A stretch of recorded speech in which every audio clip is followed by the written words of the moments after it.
Entonces, ya conociendo el síntoma, el motivo de consulta, conociendo el factor de riesgo, conociendo el signo y sacándole el máximo por hecho al síntoma que se llama dolor, ya tranquilamente ya podemos armar los síndromes. Entonces, si el dolor es en la región del tórax, hablamos de un síndrome de dolor torácico. Y ese dolor torácico puede ser, en el tórax hay muchas cosas, será del aparato respiratorio, por ejemplo, una neumonía, una derrame pleural. ¿Será del aparato cardiovascular? Por ejemplo, un síndrome coronario agudo, un infarto de miocardio. Otro síndrome que el paciente viene por un dolor de abdominal. Entonces el dolor se llama síndrome de dolor abdominal. Y en el síndrome de dolor abdominal ¿será médico? ¿Será quirúrgico? Si es quirúrgico, está en manos del cirujano. Si es médico, está en manos del médico internista. Entonces, vemos patologías del síndrome de dolor abdominal. ¿Será una colecistitis? ¿Será una gastritis? ¿Será una pancreatitis? ¿Será una diverticulitis? Etcétera, etcétera. Entonces, son síndromes médicos, síndromes dolorosos médicos.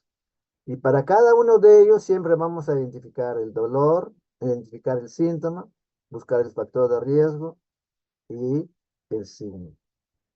Si el paciente viene por un dolor lumbar, será porque en la región lumbar está el riñón o la parte de las articulaciones de la columna lumbar o el músculo lumbar. Entonces será renal o extrarrenal.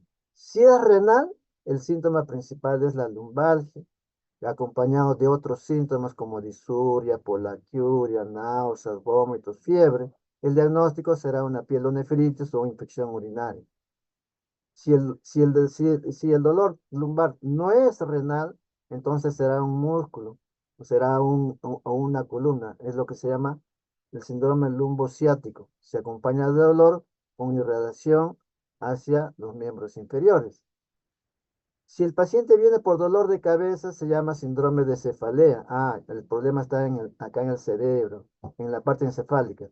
¿Será el dolor exclusivamente del sistema nervioso central o será un dolor referido de otros órganos? Si es un dolor que está dentro del aparato del sistema nervioso, decimos intracraneal. ¿Será un hematoma? ¿Será será una cefalea tensional? ¿Será una jaqueca? ¿O será un tumor que está originando el dolor de cabeza? ¿Será un granuloma de tuberculosis? Etcétera, etcétera, etcétera. De acuerdo a los síntomas, el factor de riesgos, vamos a identificar dónde está el problema.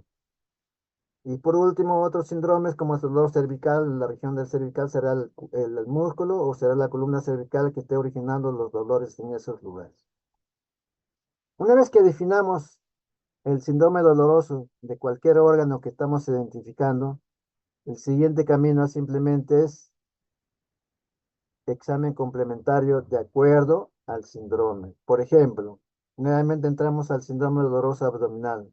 Sospechamos que es sospechamos por los síntomas, por el factor de riesgo, por el signo, sospechamos que es un cálculo. ¿Cómo lo compruebo? Pido una ecografía abdominal. Y en la ecografía abdominal va a definir el cálculo. Digo de que el problema es un dolor torácico, posiblemente sea un infarto de miocardio. Ya, pido un electrocardiograma y pido enzimas cardíacas y me comprueban que efectivamente es un infarto de miocardio. Mi problema es un síndrome torácico. Yo creo que es una neumonía, creo que es una derrame pleural.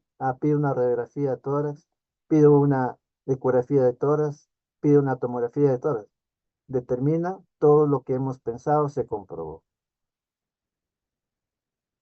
Ah, viene por un dolor de cabeza. Bueno, voy a pedir una radiografía simple de cráneo, saber si hay fracturas o simplemente una tomografía cerebral para ver qué cosa hay en el contenido del cerebro. Y ahí se define el tipo de enfermedad que está ocasionando el dolor.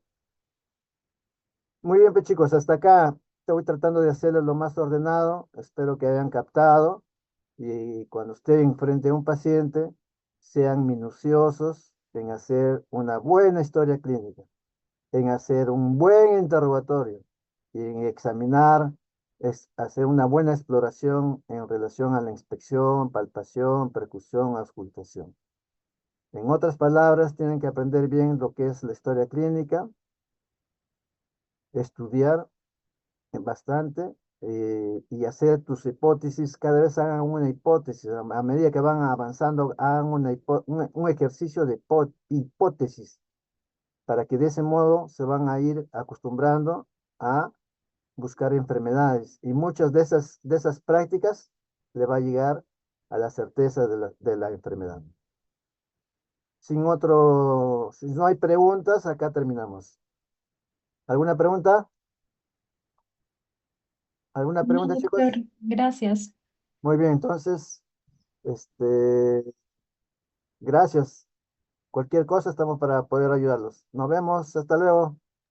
Muchas Hasta gracias, luego, doctor. doctor. Gracias, doctor. Ya.